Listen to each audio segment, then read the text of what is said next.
Good evening, John. Hi, Hey, brother. Aloha. It's Dave how are Lawrence. you doing, Dave? What's going on, my brother? Aloha. Aloha right back to you. Yeah, I'm fine, thank you. How are you? I'm It's very been a good. while since I heard your voice. Thank you, my man. It was a few You, years back. you've got that jazz voice, Dave. You know. Yeah, I mean it's like, hey, now we got some cool sound for you. Starting off with Art Blakey and the Jazz Miss. I don't have that voice, but you got it.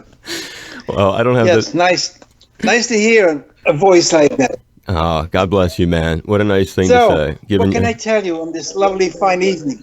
Given. Well, I should say good morning. Yeah, we are a little exactly 12 hours behind. That's always the neat thing of talking to you. We are always in a different, we have that, because I know you think that like mindsets are so different between morning, evening. It's amazing how like the human brain thinks and works. And it's always like evening for you. You're relaxing there, and first thing for us.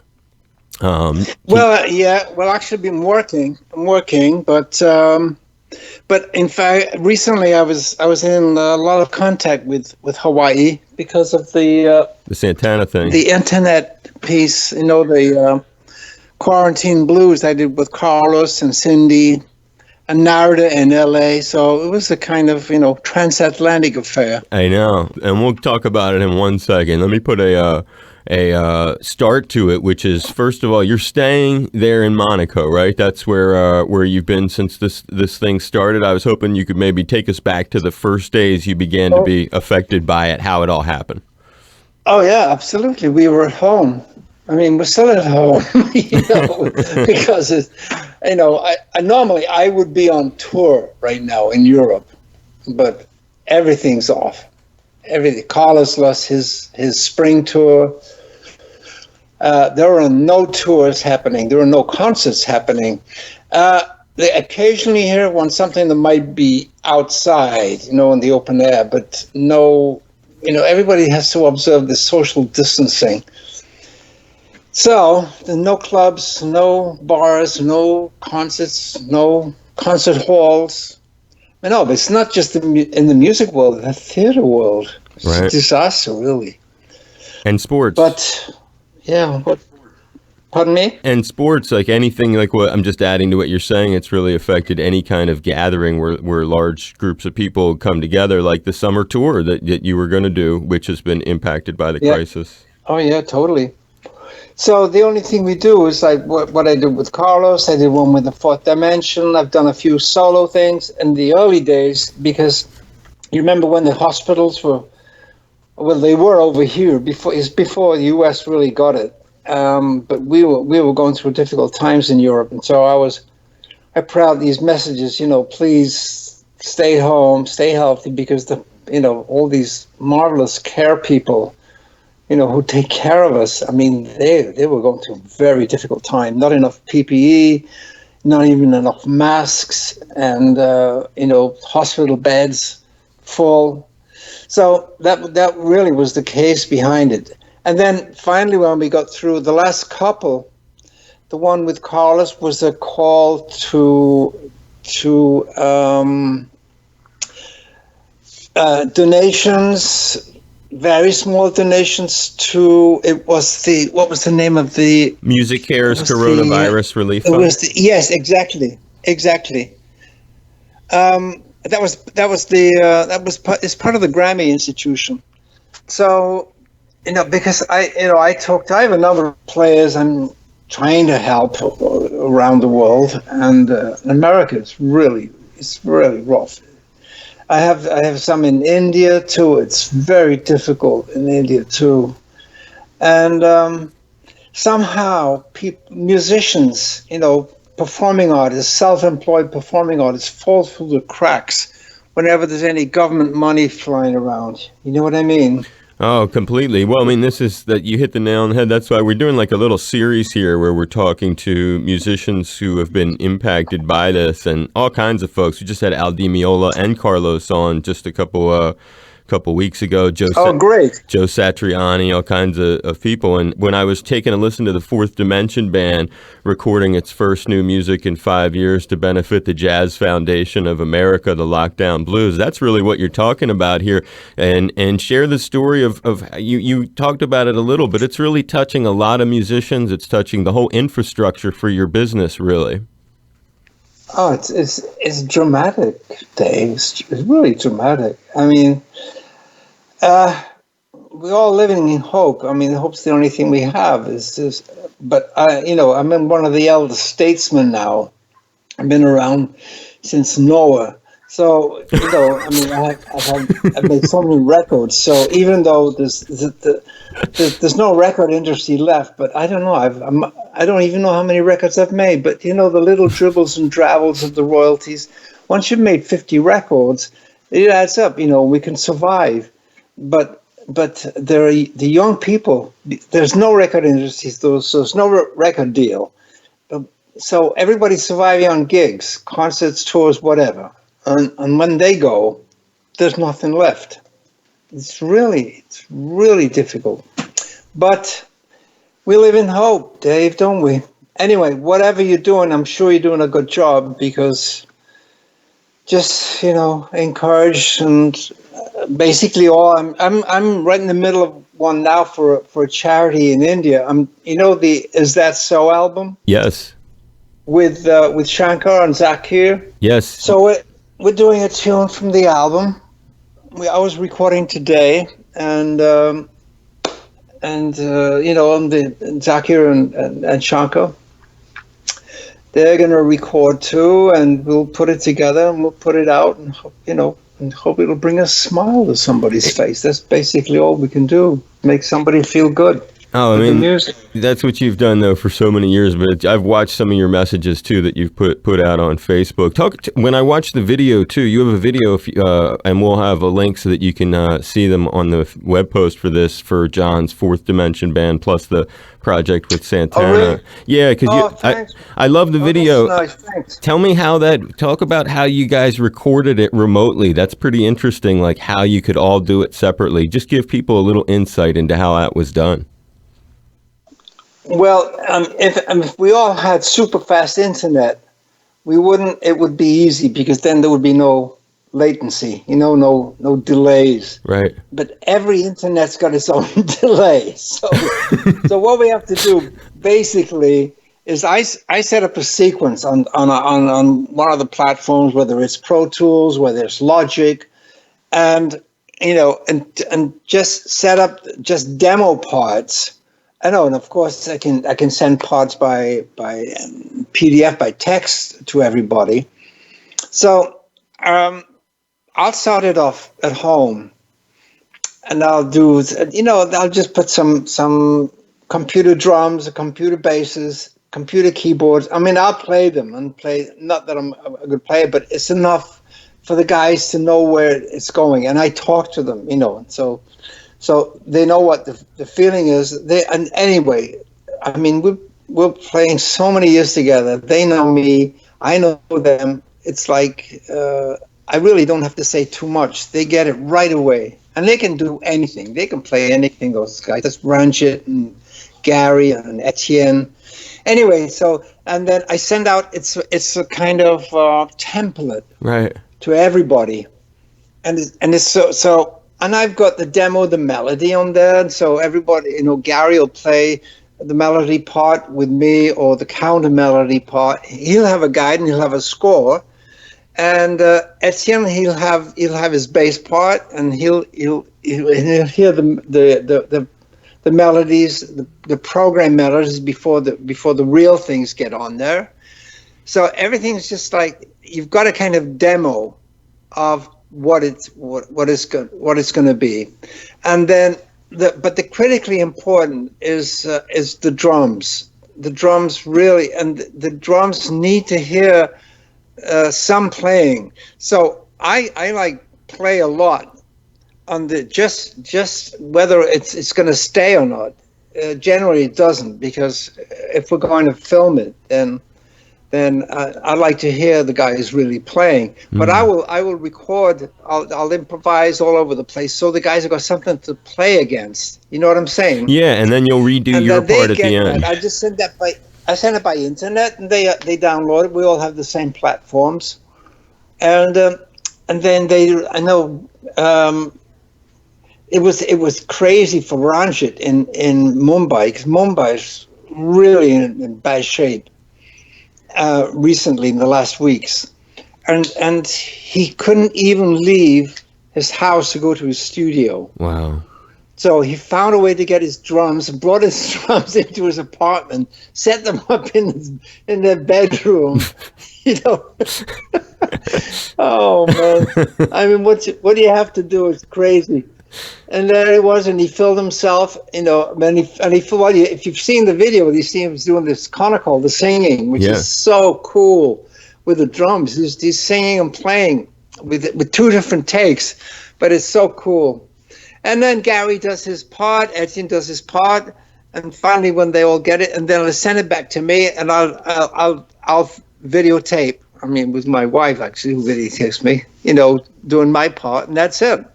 And then we put it out, and hopefully people will enjoy it. But it's tricky because you know, everybody's separate.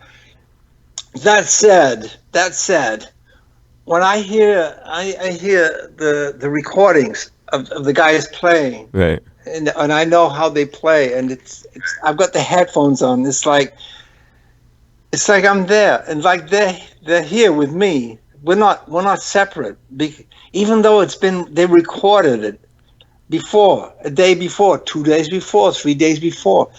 I put the headphones on when I'm going to play, and there they are, and we're all together. It's such a great feeling, because we all miss playing so much, Dave. Oh, I mean, sure. you know, musicians, if they don't play, they get crazy. So we're getting crazy. It's camaraderie that you're describing there for sure. And I love that. Kind of like a similar but very different thing, I guess, with the other one that you do. We were just talking about John doing the Lockdown Blues, which benefits the Jazz Foundation of America. Not long after that, you show up on another one of these remotely recorded collaborations, variety of folks, including Cindy Blackman Santana and Carlos Santana, plus another cat who you once played with, Narada Michael Walden. Narada Michael Walden. And the Quarantine Blues. Explain how that came together. Share some of the story behind that one for us too. Well, you know, Cindy's got an album coming out. Right. You know, and Cindy and I, we go back, I mean, I don't know, 25, 30 years. Wow.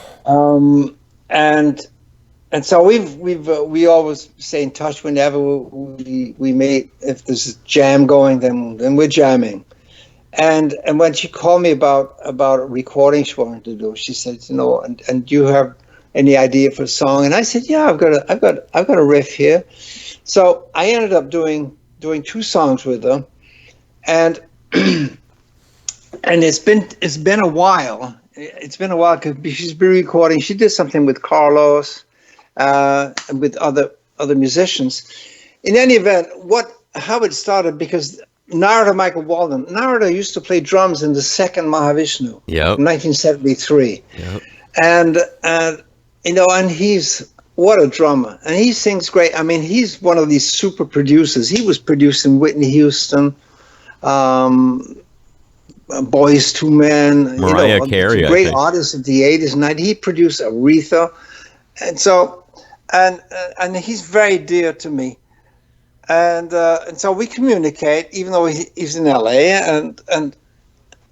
And one day he wrote to me, or I wrote to him, one or the other, and I said, yes, I wrote to him, because you know, when we write, he says, you know, if you ever got anything, let me know. And I said, you know, I've got this thing, I've got this coronavirus, quarantine blues rev. And so I sent it to him, and I wrote to Cindy, and I said, you know, I haven't done anything with Carlos for so many years. Neither, you know, and I've done something with you in the last couple of years. We've been working on our album. And I said, listen to this, you know, a narrative would love to be part of it. And since Narada was on the album with Cindy, so you know what I'm saying? It's like the three of us really have, we're well connected. So Carlos and Cindy listened to it, and they got back. They said, "Oh yeah, let's do it." So we started. It took some time because, you know, the time difference, 12 hours. They were in Hawaii. I think they're still in Hawaii at the moment. One of the islands. Kauai. Yeah, there you go. So I sent the template to them, one for Carlos, one for Cindy, and said, "So what do you think? And can you can do something?" And they absolutely. Cindy wrote the lyrics for the song, and Narada did the drums. Narada singing also. So Narada really produced it. He's an ace producer. So, and then he brought in his video editor, and put it all together. I mean, it's quite an accomplishment because you've got quite a bit of video to, you know, make sure it's all synced. Right. You know what I'm saying? Yeah. It's a work. It's a project. But the thing is, I know because we get feedback.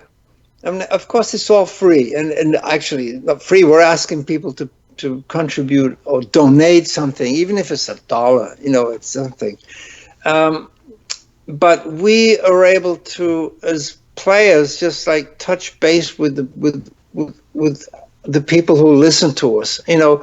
And without these people, you know, the people who listen to us, I mean, we're on the unemployment line, Dave. You know, it's as simple as that, isn't it? No, it's so heavy. I have such regard for the people who bought my albums over the years, who still listen to me, even though nobody buys albums anymore.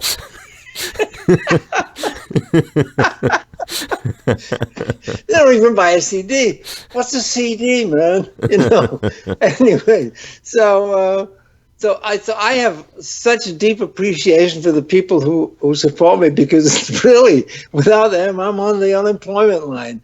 And you know, and I try to justify their, you know, their appreciation of me by doing my continual best, and just, you know, doing the absolute best I can, and just play something, just give them something, because they've given me so much. This year it's time for the musicians to give out, you know, but it's tough when you can't pay your rent, if you know what I mean. Right. It gets rough then. You know, but and I am in touch with a number of people who you know, they're struggling. They're really struggling. We all help each other out. That's the only way we're going to survive, Dave. And as humanity we have to take care of each other. Well, that's it's as simple as that. It's the record is the Quarantine Blues that he's talking about. MusiCare's Coronavirus Relief Fund. Again, it's another one of these. These are two different ways that you're supporting artists that, like you said, not every artist has been able to have the kind of career you or Carlos Santana has had. And when you're young and just starting out, there's so much at stake. And also, when it comes to that postponed, I mentioned it earlier, you had a summer tour that was all set with the Fourth Dimension Band. That was postponed. What's the story when you're looking at the rescheduling and the way that, I mean, because obviously everything, as you said, is off because of the security of trying to make things safe. What's the forecast for anything like that coming back for you? There isn't any. Wow, man. I'm sorry. I have to laugh, otherwise I'll weep. You know, but there isn't any. Nobody knows. I don't have anything open before 2021. I mean, you know, and there was a plan to go to do about 10 days in Japan in the fall, but it's no way. There's no way that's happening. Look at Tokyo. Tokyo's just got a big spike. I mean, it's crazy, this virus, what it's doing. So that's off. No, everything is off. And nobody knows really how it will pan out by the end of the year and the start of next year. But it's not just the musicians. I mean, all the actors and actresses, the theater, the cinema. You know, I did a movie score for a New York director and he hasn't even been able to finish the movie. He's, you know, because of the coronavirus. Everything, you know, who's acting? Who's nobody. And the theaters. I mean, this is a real catastrophe, isn't it?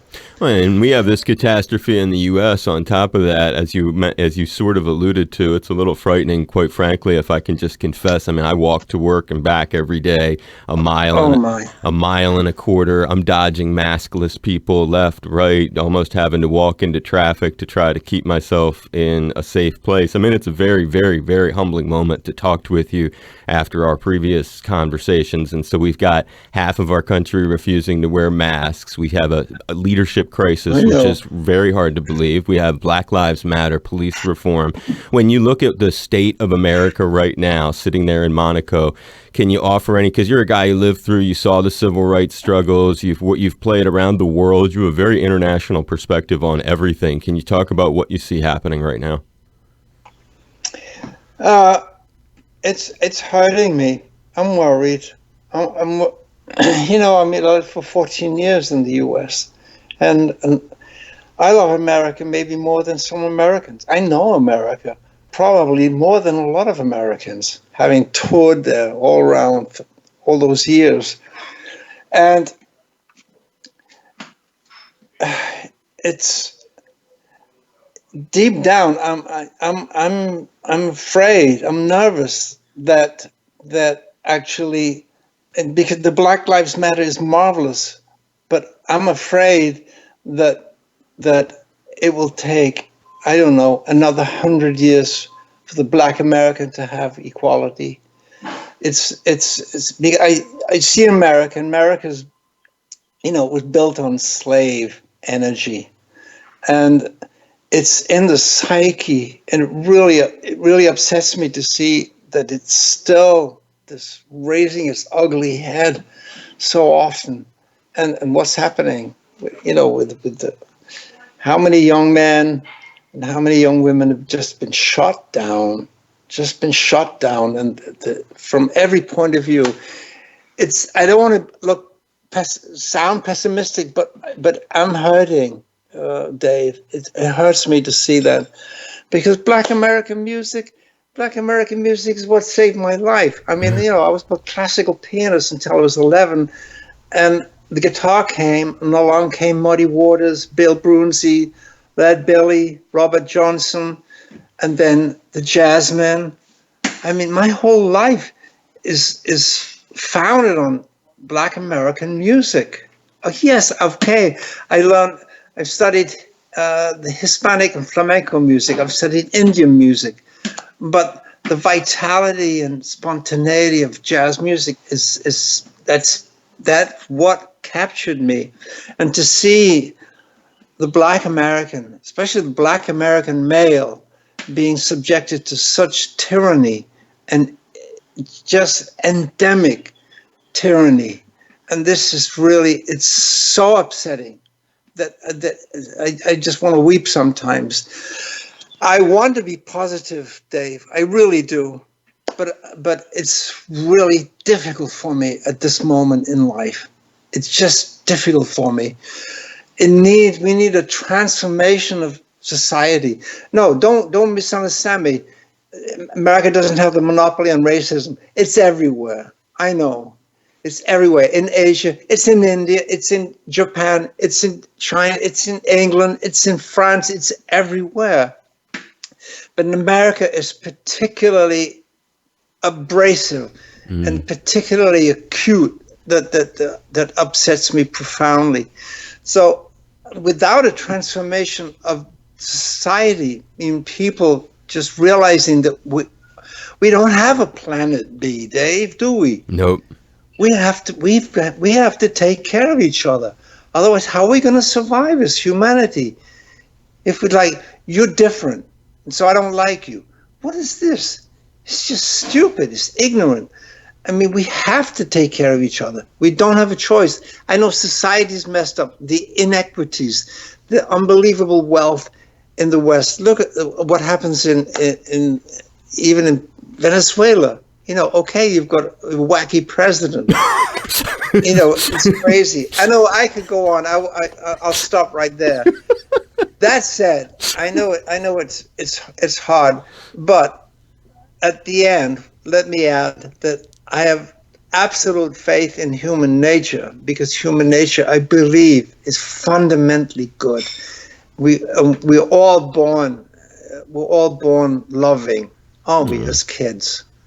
That's our Totally. nature. So we just have to develop that side of things. Sorry, I went on a little bit, No, Dave. don't you ever be Sorry about sorry. that. I'm giving you huge 6 foot away hugs and bowing. You have no reason to be sorry. I love you bearing your soul. We've had so many different people say so many different things about this. We've had this whole series going with everyone from like Alice Cooper to Al Di Meola and people, Jimmy Webb and Joe Satriani. Everybody has different takes Oh on yeah. it, and it's beautiful to hear yours. And there's a thing I want to give you credit for. You did a song. John's done a number of things, again, on his Facebook where he's sent messages, he's played music, he's, as we've talked about, dedicated some of his performance time and to try to support people who are suffering. You also did a song earlier in the pandemic. It was part of the International Jazz Day virtual concert. You dedicated it to healthcare workers, Little Miss Valley. Yeah, yeah. Because these people, I mean, if they're not heroes, then who is? Right. You know what I'm saying? I mean, they're risking their lives every day, particularly in the hospitals where people are coming in infected with the coronavirus. It's amazing. I have such admiration for them. Anyway, it just came out like that. You know, I know it was the UN Jazz Day and the UN's doing great things, but that was very personal to me. I just put it in. I thought they might chop it out, but they didn't. They left it in. I thought it was very sweet of them. Oh, it's great to hear you. It's great when you see pictures. I'll include in the web post the pictures of your promo pictures of you. Is that in your house there, where you with the beautiful ceiling and like the beams and stuff? It's like a very Oh yeah. tranquil spot there. Yes, it is. Yeah, we're very peaceful here. It is. It's hot today, though. Well, I was wondering if by chance you happen to have one of your guitars anywhere near you, just because some people, Al, for instance, has this new Beatles themed record called Across the Universe. He played Strawberry Fields Forever for us the other day, solo on his guitar. It was really like a touching sort of moment on the show, and we just had Randy Brecker actually on, and he was playing some trumpet for us. I was just curious if you happen to have one anywhere nearby that you wanted to attach some positive energy to. I have a problem with an acoustic guitar since the last 19th, the end of 2013. When I got attacked, I could say, with arthritis in the right hand. Right, you told me about that. Yeah. No, it's amazing that in the last couple of years that it's gotten better. I mean, I'll never be able to play tennis again or anything like that, but I can play. But playing the acoustic guitar, I don't have an amp here at the moment. I've got an electric guitar, but I don't have an amp. I'll send you something if you like. Oh, that's great. That'd be wonderful. Can I send you something? And no pressure. I don't mean to pressure you whatsoever. I was just throwing it out there in case it was sitting there near you. Yeah, don't pressure me, Dave, man. Don't pressure me. And you know what? You did another cool thing. I saw you went out for and I assume you had masks in your pocket, young man, but you were out on a bike ride of some kind recently, it looked like. I'm biking every weekend. Yeah, I go up the local mountain, which is just around the corner. It's not a mountain; it's a high hill, but one of these, the zigzag bands going up. Yeah, it's really a pain in the neck, but I have to do it at my tender age, Dave. And I'm always happy when I get to the top, and then I cruise home. And it's safe. You're not running into folks. You have it's where you are. Kind of describe it. I can't even imagine Monaco. I mean, you don't even hear about people living in there. Is it what's? You know what I'll do, if you like? I'll send you photographs of because the Monaco is built on the flank. It's not a mountain, but it's about 500 meters. What's that? About 1,600 feet. Yep, sounds right. It's built on the flank of this hill, for want of another word. I'll send you like a little musical interlude, a little musical segment, and I'll send you a couple of photos. That'll be wonderful. I'll put it with your web post, and people will love that. Yeah. So you'll see, where we're at. I love it. Yeah. And any other thoughts on the crisis or your recordings that you're doing at home before we wrap it up that you wanted to share, or things that you want to share in terms of trying to inspire people, or just that have been nagging at you?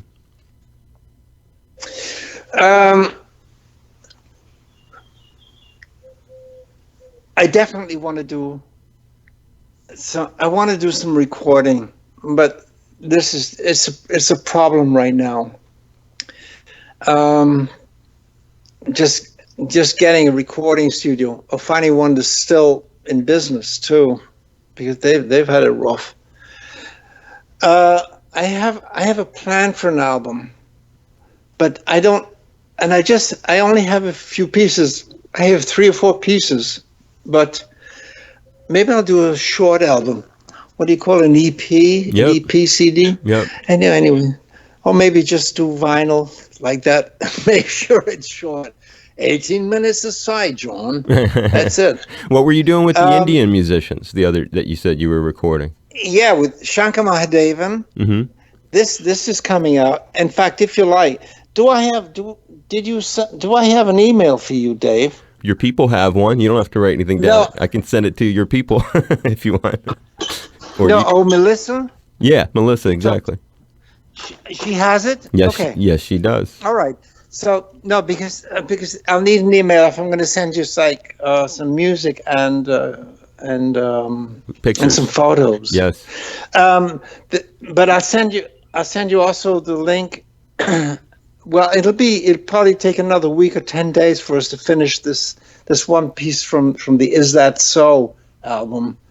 Because Shankar Mahadevan, he's in Mumbai. Mm-hmm.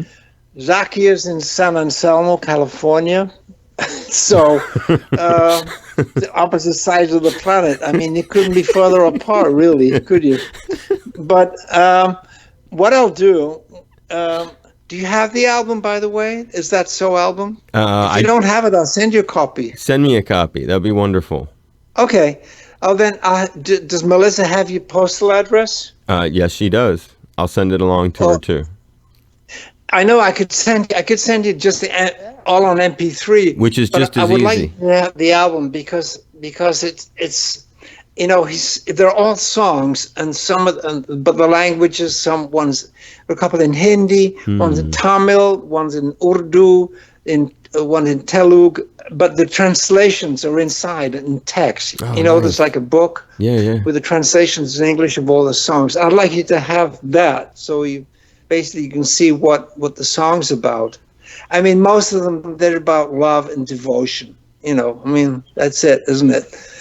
That's it. So if Melissa has your mailing address, yes, does she? I will get it to her. I don't. She doesn't. Yeah, I mean, we don't usually. Most stuff doesn't get mailed anymore, but I'm going to give it to her because it's really an honor, and I'd love to have it from you. And I'm just so grateful you're such a thoughtful person like that. Love and devotion. It's amazing, those themes. They've been part of your life for decades.